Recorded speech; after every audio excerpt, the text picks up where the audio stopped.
கோவை கமலாவின் பணிவான வணக்கம். என்னன்னா, தமிழ்நாடு அரசு இந்து அறநிலையத்துறை நடத்தும் முருகனுடைய மாநாடு சாமானியம் இல்லைப்பா. மாநாடு நடக்கிற இடம் எங்கே தெரியுமா? நம்ம பழனியிலே நடக்கிறது. அதுதான் பெரிய ஒரு பாக்கியம் நமக்கு. பக்த கோடிகள் அனைவரும் அதில் கலந்துக்கணும். அது எப்போன்னு கேட்டால் ஆகஸ்ட் மாதம், இந்த மாதம்தான், 24, 25. ரெடியா? ஓ, இப்போவே கிளம்பிட்டீங்களா? இப்போ இல்லை, ரொம்ப சந்தோஷம். பழனின்னு உடனே கிளம்பிட்டீங்களா? முருகா, ரொம்ப சந்தோஷமப்பா. பக்த கோடிகளுக்கு அவ்வளோ பக்தி இருக்குது. அதனால தான் எல்லாரும் வந்துடணும். அங்கே என்னெல்லாம் சிறப்பு நிகழ்ச்சி ஏற்பாடு பண்ணியிருக்காங்க தெரியுமா?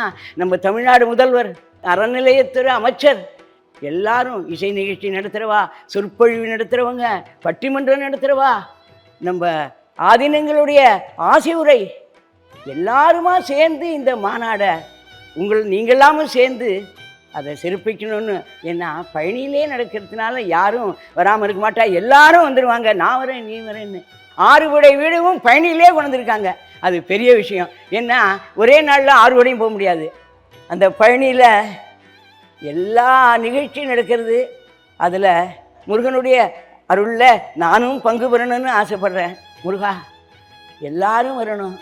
வேறுண்டு வினையில்லை, மயிலுண்டு பயமில்லை, குகனுண்டு குறைவில்லை, மனமே மனமே கந்தனுண்டு கவலையில்லை, மனமே கந்தனுண்டு கவலையில்லை, மனமே கந்தனுண்டு கவலையில்லை, மனமே.